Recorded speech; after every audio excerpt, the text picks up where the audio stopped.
UGC roll back, काला कानून वापस लो। बहुत धन्यवाद। सिक्कर की धरती पर अब तक का मेरा 16वां दिन है। पहला दिन था 16 दिन था, 16वें दिन 16 गुना बड़ा है। अब ये मान लीजिए कितना बड़ा है। हम तो अकेले चले थे, तो ये मान के चले थे कोई साथ लगे कि नहीं लगे कोई फर्क नहीं पड़ता, पर कौम पे बात आई, कौम के युवाओं के भविष्य पे बात आई, तो किसी न किसी को उठना पड़ेगा। खुद के मरे स्वर्ग मिलता है। हमें भगत सिंह तो चाहिए, पर चाहिए पड़ोसी। खुद को भगत सिंह बनना पड़ेगा और बाकायदा मैदान में उतरना पड़ेगा। और हमारा सिस्टम है संविधान का, और संविधान के हिसाब से चलने वाले लोग हैं। पर आप मजा देखिए, संविधान की हर दिन कसम खाने वाले लोग, ये समानता का अधिकार संविधान हमें देता है, समान शिक्षा का अधिकार संविधान हमें देता है। अब कहां मर गए वो संविधान वाले लोग? कहां चले गए? कहीं देखा कि भैया स्वर्णों के साथ संविधान के उलट गलत ये एक्ट लगाया जा रहा है? किसी ने सुना? नहीं सुना ना।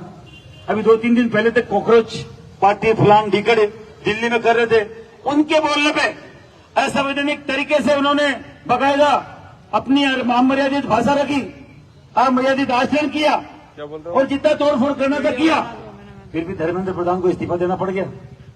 और हम पिछले 6 महीने से अहिंसात्मक तौर पर बहुत अनुशासित तरीके से हम बोल रहे जी गलत किया है, गलत कानून है, धर्मेंद्र जी प्रधान इस्तीफा दो। नहीं, हमारी तो परिपाटी नहीं है। अरे भाई बना बड़ा मैं यहां परीर पाठी दो नहीं बना देना था।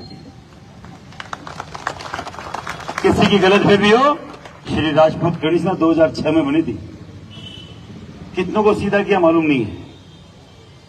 इंडिया के टॉप 5 टॉप 10 लोगों में से आता है बंसाली, नाम सुना होगा। पटक के ठोका था, 2.5 घंटे बिठा के रखा, बहन बेटियों की इज्जत का मामला था, बिठा के रखा। मोदी के अलावा ऐसा कोई नहीं था जिसका फोन मेरे पास नहीं आया। इस सूबे की मुख्यमंत्री से लेके गृह मंत्री से लेके केंद्रीय गृह मंत्री से लेके उस टाइम के उप प्रधानमंत्री वेंकैया नायडू से लेके सबका फोन था, छोड़ दो मगर इसकी सर काट के चौराहे पे लटकाएंगे।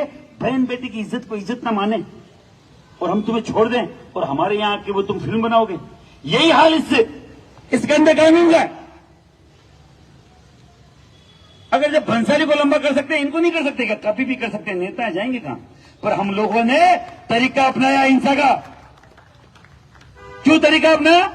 हम वो हिंसा का तरीका अपनाएंगे, बोलेंगे देखो सामंतवाद, देखो आज भी पंडितवाद है, ये ब्राह्मणवाद है, ये फलान है, ढीकड़ है। अरे भैया तुम पिछले 80 साल से ब्राह्मणों की छाती पे चढ़ चढ़ के तुम मूंग दल रहे हो, पर पता नहीं किन किन को चढ़ा रहे हो, कौन से अम्बेडकर क्या 2-3 नारे लगाते हैं। भैया हमें तो तुम क्यों किसी की छाती, हम तुम्हारी छाती पे नहीं चढ़ रहे, तुम भी मत चढ़ो। 80 साल पहले इन्हीं सरकारों ने SC ST जो आपसे जुड़ी हुई जाती थी उनको अलग किया। आज वो न हिंदू बचे न कोई और, वो कोई ईसाई हो गए, कोई बौद्ध हो गए, कोई मुस्लिम हो गए कि नहीं हो गए? हमें दिक्कत नहीं थी उनसे, संरक्षण था हमारे पास। 10 साल के लिए अम्बेडकर जी ने खुद ने मना किया कि आरक्षण नया छूआछूत का तरीका है, पर नेहरू जी ने उठा के उदारता दिखाते हुए ब्राह्मण होते हुए उनको आरक्षण दे दिया 10 साल के लिए। पर मंडल आयोग आके और उसको बोला नहीं जी 10 साल नहीं, 10 साल से पार नहीं पड़ेगी, थोड़ा बढ़ाया जाए, हर 10 साल और बढ़ाया जा सकता है, फिर 10 साल बढ़ाया जा सकता है। मालूम चला है वो 10 साल आज तक खत्म नहीं हुआ। हम लोगों ने विरोध नहीं किया। 2 पीढ़ियों ने बकायदा इतनी असमानता झेली कि हम 40-50% सरकारी नौकरी में हो सकते थे अगर हमें समानता का अधिकार मिलता। पर संविधान समानता का अधिकार का बात बोलता है पर समानता का अधिकार देता नहीं है। साहब समान शिक्षा का अधिकार हमारे बच्चों को है, इसीलिए हम सड़कों पे, हमें समानता की शिक्षा चाहिए, समान अधिकार चाहिए, नहीं तो हम सड़कों पे आएंगे, हमारी बात करेंगे और हम संवैधानिक तरीके से बात करें, अहिंसात्मक तरीके से बात करें, किसी गलतफहमी हो। जब तक अहिंसात्मक बात करेंगे, जब तक हमारा जो धैर्य है कहीं न कहीं वो हमारा साथ दे। हमारे बार बार मुंह फाड़ के दांत गिनने की कोशिश मत करो। अनुशासन की परिभाषा, अनुशासन की इसे परीक्षा में अगर हम लोग फेल हो गए तो परशुराम के वंशज और राम के वंशज मिलके ऐसा चक्र चलाएंगे, समझ में नहीं आएगा खून किसका हमारी रगों में, तो मालूम होना चाहिए। ये बोलते हैं ना अभी मेरे भाई बड़े भाई विप्र सेना के राष्ट्रीय राष्ट्रीय संरक्षक महेश जी भाई साहब ने बोला कि हम क्या कर सकते हैं, हम तो वो कर सकते हैं जो सब कुछ कर सकते हैं। भगवान श्री राम भी हमारे कुल में पैदा हुए, कृष्ण भी हमारे कुल में पैदा हुए, बड़े से बड़े ऋषि, बड़े से बड़े मुनि सब हमारे कुल में पैदा हुए हैं। हम क्या नहीं कर सकते? हमें समझा रहे हो कि हम क्या कर सकते हैं? भैया ये हमारी सभ्यता संस्कृति है, ये हमारे गढ़ किले जहां पे मुख्यमंत्री प्रधानमंत्री के हाउस बने हुए हैं, हमारी चीजों में तुम्हारी आज भी सरकारें चल रही है। तुम हमें समझा रहे हो कि हमने क्या किया या आज तक हम क्या कर रहे हैं? हम हमारी चीजों को तोड़ना न तो हमने सीखा, हमारी बनाई हुई चीज को हम क्यों तोड़ेंगे? हमारे देश को हम क्यों तोड़ेंगे? क्यों अराजक बनेंगे? सरकार ध्यान दे, जिसको हमने बनाया 1 मिनट में चौपट कर सकते हैं। 3 पीढ़ियां खत्म हो गई साहब भारतीय जनता पार्टी को खड़ा करने में, और ये ना हो कि हमें उसको हाथों से गला घोटना पड़े, उसको खत्म करना पड़े। कमल का फूल हमारी भूल, ये नारा देना पड़े बार बार हमारे बच्चों पे, हमारी बेटियों पे। साहब आपकी बच्ची कॉलेज जाएगी, कोई हरेसमेंट करेगा, आपको अच्छा लगेगा? अरे कोई प्रताड़ित करेगा, कोई मानसिक शारीरिक तौर पे, आपको अच्छा लगेगा आपकी बेटी पोती के साथ?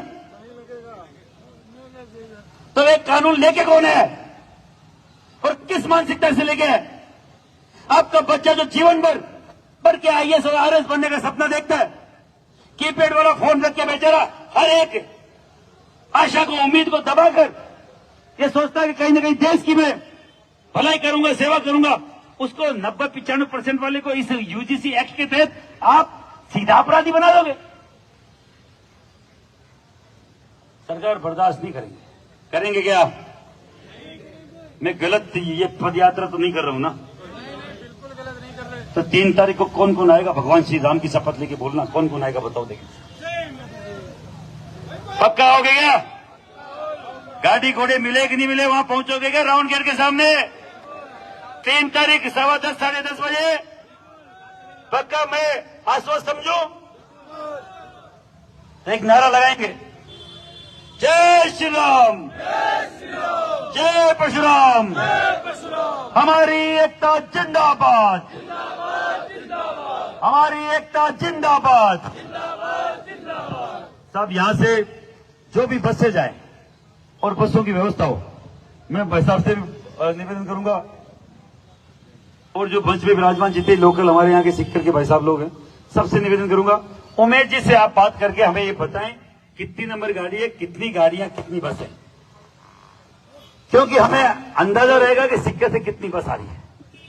पीछे भी आपके गांव था सिंहासन, वहां से 5 गाड़ी बोली थी, 5 बसें। उसके जस्ट पीछे तारपुरा था, वहां भी 4-5 गाड़ियां बोली गई है, 4-5 बसें। बेरी में 2 बसें बोली गई है। तो सब निवेदन है, सीकर इतना बड़ा शहर है, ब्राह्मण बढ़िया राजपूत बहुतायत में है, सब आपके बच्चों का भविष्य है। हम लोग बहुत अनुशासित तरीके से, बहुत अहिंसात्मक तरीके से वहां केवल 5-7-10 किलोमीटर चल के राउंड गेट जो कालवा रोड पे, वहां से चलकर और हम लोग कलेक्ट्रेट तक जाएंगे, हमारा ज्ञापन देंगे, इससे सम्मान वापस आ जाएंगे। किसी को न रह न कोई तू।